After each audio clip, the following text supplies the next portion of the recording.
Hello world, what's going on? This is Daniel Rucker with Truth Table. I wanted to tap in today and discuss something. All of my topics are, for the most part, dear to my heart. Things that are concerning for me, things that I feel that people need to discuss, things that I think people need to consider. Now, I'm just going to get right into it. I believe black women don't really like black men. Now, let that simmer, let that marinate for a second, because I'm sure that certain people will be like, well, what the heck? How can you make such a blanket statement, Daniel? That's painting with a broad brush. That is judgmental. That is maybe even asinine. That's crazy. Maybe. But I'm going to tell you why I believe this. Being a black man myself,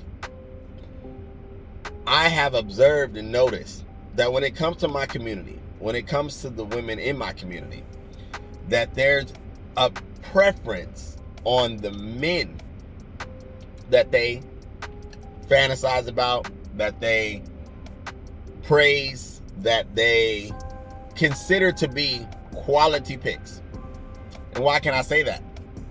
As it's been discussed more and more with different content creators, with people in the manosphere, with articles, publications, and things of that nature, whether it's black women discussing it or black men discussing it, there seems to be a complete disconnect within our community. And I think the main thing is most of the sisters that are in the community are not looking for black men. And what I mean by men, I mean the characteristics. I mean the status, the representation of core characteristics, traits, habits, things that actually matter, right? What I think happens is that my sisters, my community, places a tremendous amount of premium on the package that is this guy. What do I mean by the package? He has to be 6 feet, excessively tall, not just tall, but excessively tall, strikingly handsome, smooth, suave, debonair, preferably educated, paid, successful, family-oriented, has some street cred, but knows how to handle himself in white-collar segments in different arenas, has traits of being a good provider, a good father, a poet of sorts. They want Jesus. They want Jesus. But they want Jesus with tattoos or braids or pants hanging off his butt. They want Jesus with swag. And I think that that's crazy. You know, you can want what you want. You can desire what you want. But as some would say, myself included, anyway, sorry about that. I had a brief interruption. But yeah, pretty much Jesus Christ with swag. Now, I believe that the development of my community is what causes the lag in maturity. And to simplify that, the things that come out of grown people's mouths in my community, specifically my women, when they're talking about the men that they're looking for, I would say that they're speaking from a place of adolescence, almost childlike, because most of the things that are desired have no transferable quality, no transferable value in the real world. What do I mean? If a man is 5'5" or 6'2", without him having a vision, without him having a skill set, without him having abilities to prove that he's qualified to provide for himself and potentially a family, without him more than likely being educated, then his physique alone will not guarantee you a better quality of life. What it will do is get you, quote unquote, social value, social equity, which, unless you segue that into some type of brand or career, doesn't account for very much. But it seems that the focal point of, black women is more about the look of it and not the legitimacy of it. They'd rather have a man who's attractive and looks the part than actually is worth a damn and has anything to provide for a legacy. Anything, and what I mean by provision, I mean superseding money. Because a lot of times us men get watered down to just the fact that we're able to acquire income. And I think that that's such an oversight, because men that are worth anything bring so much more than that. But we'll definitely talk about that on another broadcast. It saddens me to know that over the years that myself and others now currently are doing the good work of providing information to black women to help to hopefully shape the perspective and start looking for things that matter in men. Myself, I've been a black man who's been constantly overlooked, particularly with my community, because I'm not a tall guy. I don't have no problem with that. I'm perfectly healthy. I think I'm relatively smart. I fall into all the categories of a quality man, and this has been told to me, as well as things that I think myself. But because I don't fit the bill, because I don't necessarily show up in the package that is desired for most black women, they'll overlook me. I'm totally okay with that, because I'm okay with myself. I'm gonna go where I'm accepted. I'm gonna go where I'm valued, and that segues me into my next point.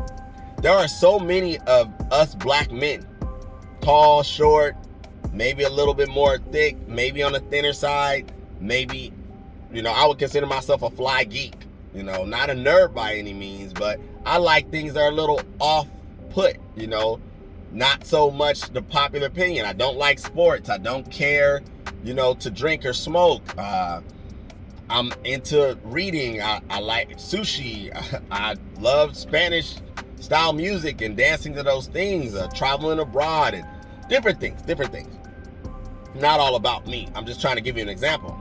And there's so many brothers like myself who are into anime, who play video games, who, like cards, things that are not so black centered, that fall into the category of being socially acceptable for being a brother. But saying that there is so many quality men within my community that I would consider black women would be tremendously happy with for the life that they want to build. But because they're so fixated on what they think it's supposed to look like, or what they think it's supposed to show up like, they overlook opportunity. Beauty's only skin deep. There's a song about it, and a lot of times I think that, unfortunately, the analogy I would use, if you were to present two options and put it in packages, right? And you were to say, you can pick this gift or you can pick this gift. And this gift has a big box, pretty packaging, bowl, all the little glitz and the glam. And then you have this package. It's smaller, maybe not wrapped, doesn't have any kind of pizzazz to it. I would say that more than likely, most sisters would pick the bigger package that has the curb appeal. Because the assumption is the bigger package with the curb appeal, the pretty packaging, is going to have the same equivalent value from the outside that it does on the inside, compared to the package that doesn't. So you open the pretty package, and you end up finding an air freshener, for example. I'm just throwing out some things to use a metaphor to try to drive my point, right? And then they allow you to open the other package that doesn't have the pretty wrapping, that doesn't have the curb appeal, the pizzazz, and it's a block of gold, which is value. Everybody understands that. And that's what I think happens in current day. Most of my sisters overlook the investigative part of trying to figure out what is the quality behind the package. They don't have time, or they say they don't have time. Yet they can spend all day posting things on Facebook and Instagram and Snapchat and crap that don't matter. So obviously there's time, but you don't want to put in the necessary time for something that could potentially be beneficial to your life. And I feel you're doing yourself a disservice, my sisters. There's a lot of brothers out here that I meet on a constant basis that, again, may not fit the bill. They may be engineers, they may be nerds, they may be male nurses, whichever their career field may be. They may not fit your mold of what you're accustomed to or what you think.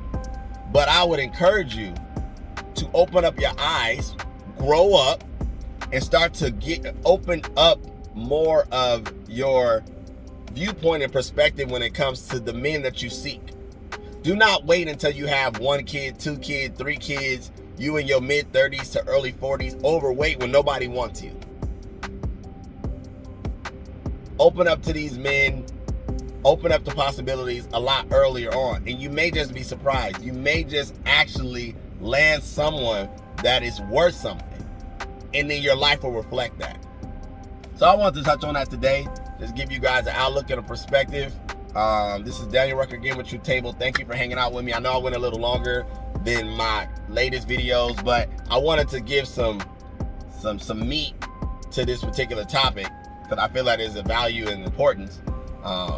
You guys enjoy the rest of your day. Go ahead and hit that like button. I appreciate it. Thank you for hanging out with me. Go ahead and subscribe. Until next time.